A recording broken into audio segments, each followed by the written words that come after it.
मुनीब, सबसे पहले तो 27वीं आईनी तरमीम पर आ जाते हैं। आप बहुत अरसा पहले से ये बात कर रहे थे कि इस निज़ाम की मजबूती के लिए जो जो ज़रूरी होगा वो किया जाएगा, वो 27वीं तरमीम हो या इससे आगे भी कोई तरमीम करनी पड़े। अभी जो नुकात हमारे सामने आए हैं तरमीम के हवाले से, आपकी क्या खबर है, क्या क्या उसमें किया जा रहा है? बहुत शुक्रिया आपका। देखिए, अभी तक तो जो हमारे सामने कुछ चीजें आई हैं वो तो वही हैं। वो बिलावल भुट्टो जरदारी साहब ने उनका जिक्र किया है। बट यहाँ मैटर ये करता है कि असल चीज क्या है। अगर तो वाकई सूबों का जो इख्तियार है या एनएफसी के अंदर जो मामलात हैं, महसूलात का मामला है, अगर उसके अंदर थोड़ी तरमीम करनी है तो वो जिक्र तो आ गया है, लेकिन क्या पीपल्स पार्टी उसके अंदर साथ देगी?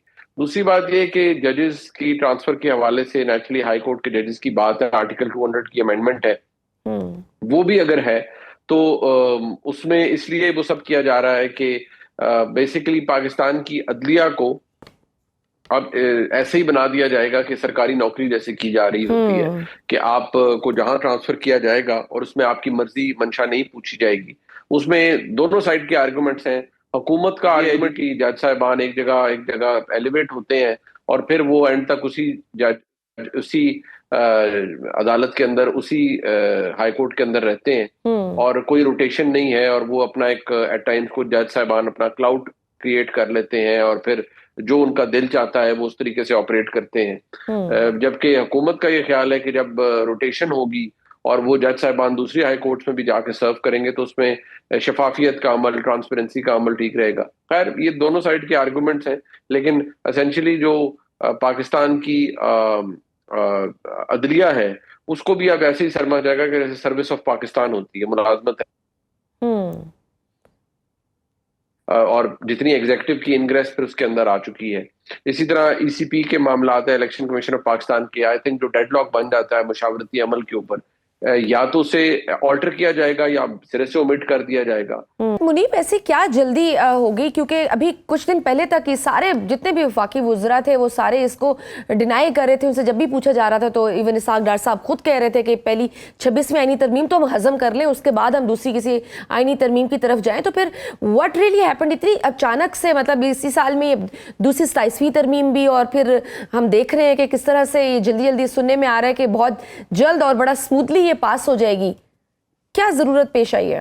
देखिए, मेरे ख्याल में जो बातें की गई थी वो फिलहाल जो सूरत हाल डेवलप हो रही है, मेरे ख्याल में हुकूमती वुज़रा या तो पूरा सच नहीं बता रहे थे, या मैं यही कहूंगा कि बहुत से वुज़रा ऐसे थे जिनके इल्म में ये बात थी ही नहीं सिरे से, और उनको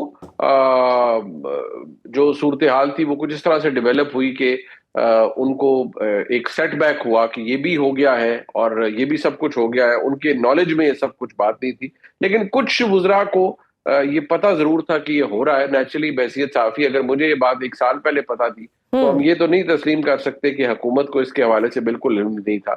हुकूमत को इल्म था, जो सूरत हाल थी वो सब हमारे सामने थी। मतलब बिलावल भुट्टो की post was a surprising element for lot of हमारे जितने मिनिस्टर्स हैं उनके लिए सरप्राइजिंग था, हुकूमत के लिए, जिन्होंने एक पोस्ट की और बताया। जी, नेचुरली वो आपने दुरुस्त कहा, उनके लिए सरप्राइजिंग ही था। और यहाँ तक कि जो हमारे मोअज़्ज़ज़ मेंबर हैं टेक्सला से, जनाब बैरिस्टर अकील मलिक साहब, जो कि वजीर मुमलिकत हैं बराए कानून व इंसाफ, 1 नवंबर तक तो वो भी कह रहे थे कि ऐसा कुछ नहीं है। मेरे ख्याल में उनको इजाजत नहीं थी कि वो इस हवाले से बात करें, लेकिन चंद गुजरा नेचुरली उनकी शायद इल्म में ये नहीं था कि ऐसा कुछ हो रहा है। लेकिन ये बात भी हम मुकम्मल तौर पर मान नहीं सकते, क्योंकि जाहिर बात है बहुत कुछ हो रहा होता है जो अपनी जगह मौजूद है, लेकिन लोगों को उसकी इतला नहीं होती। आईनी अदालत के क्याम की जरूरत आपके ख्याल में क्यों पेश आई है? जब आईनी बेंच मौजूद है तो मजीद क्या कंट्रोल चाहिए और किस लिए चाहिए जो बाकायदा पैरेलल एक अदालत बनाई जा रही है?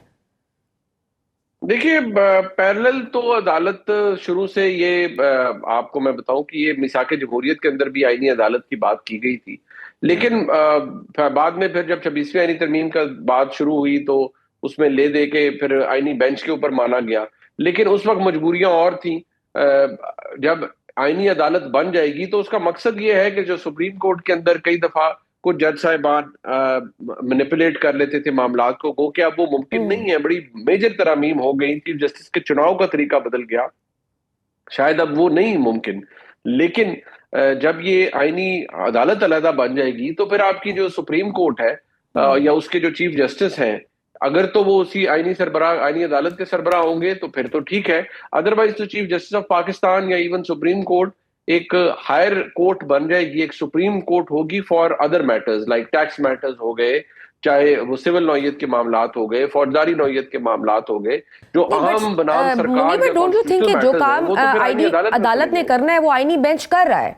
तो क्या हुकूमत सेटिस्फाइड नहीं है उस परफॉर्मेंस से जो उनको आईनी अदालत की अब जरूरत पड़ी है? अभी आईनी बेंच इसी पर्पस के लिए तो बनाया गया है ना? जी बिल्कुल ऐसा ही है, लेकिन शायद मेरे ख्याल में जो ओरिजिनल मकसद है वो यही कि अदालत ही अलहदा कर दी जाए और इसको सुप्रीम कोर्ट के मिक्स से निकाल दिया जाए। और शायद यही शुरू से मंशा भी थी, और वो कोई अब की बात नहीं है। आईनी अदालत के क्याम की बातें तो 2006 से हो रही हैं, मिसाक जमहूरियत के अंदर इसका जिक्र है बाकायदा तौर पर।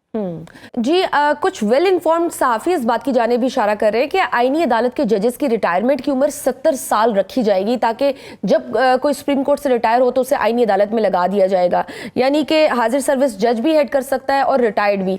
क्या हम आने वाले दिनों में आईनी अदालत में काजी फैज़ ईसा को भी देखेंगे? कोई खबर है आपकी इस हवाले से? देखिए, ये उम्मीद बहुत से लोगों की हो सकती है, लेकिन काजी फायज ईसा साहब के ऊपर तो कदगन तो कोई नहीं है।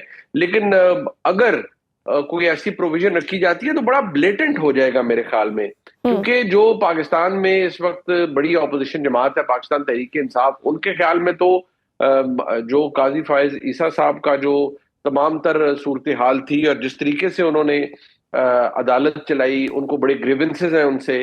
अगर बाकी निजाम को देखा जाए तो वो बंदयाल साहब से उनको ग्रीवेंसेस थे, दीगर जजेस से थे, मुनीब अख्तर साहब से थे, इसी तरह मंसूर अली शाह साहब से थे, तो वो तो डिवीजन मौजूद है। लेकिन ये जो रिटायर्ड जजेस को लगाने वाली बात और जजेस की रिटायरमेंट की एज को 70 तक ले जाना, ये बड़ी बोल्ड मूव है। अगर जिस तरह हुकूमत इतनी कॉन्फिडेंट लग रही है कि ये तरमीम हो जाएगी, तो फिर तो आप देखिएगा कि जो अदालती निजाम है वो मजीद पाकिस्तान की एग्जेक्टिव की गिरफ्त के अंदर होगा।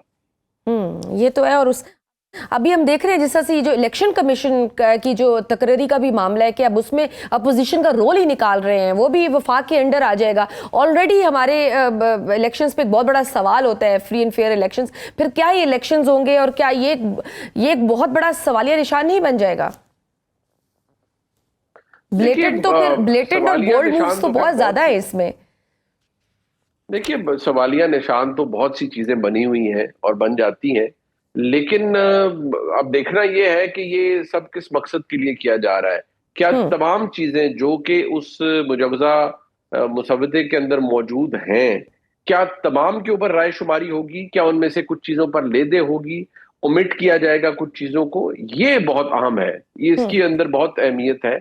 अभी तो जो चीजें हमारे सामने हैं वो ऐसी हैं जिनके ऊपर कंट्रोवर्सी भी जनरेट हो सकती है, उस पर डिसएग्रीमेंट भी हो सकता है। लेकिन अगर ये डिसएग्रीमेंट ना दूर हुआ तो फिर शायद कुछ चीजें कंसीड करनी पड़े हुक्मरान जमात को। शायद कुछ चीजें ऐसी हों जिन पर शायद उन्हें 10 की चीजें मुजवजा तरमीम रखी जाए और 5 पे कंसेंसस डेवलप हो। कंसेंसस के बगैर तो मेरे ख्याल में ये मामला आगे नहीं बढ़ पाएगा।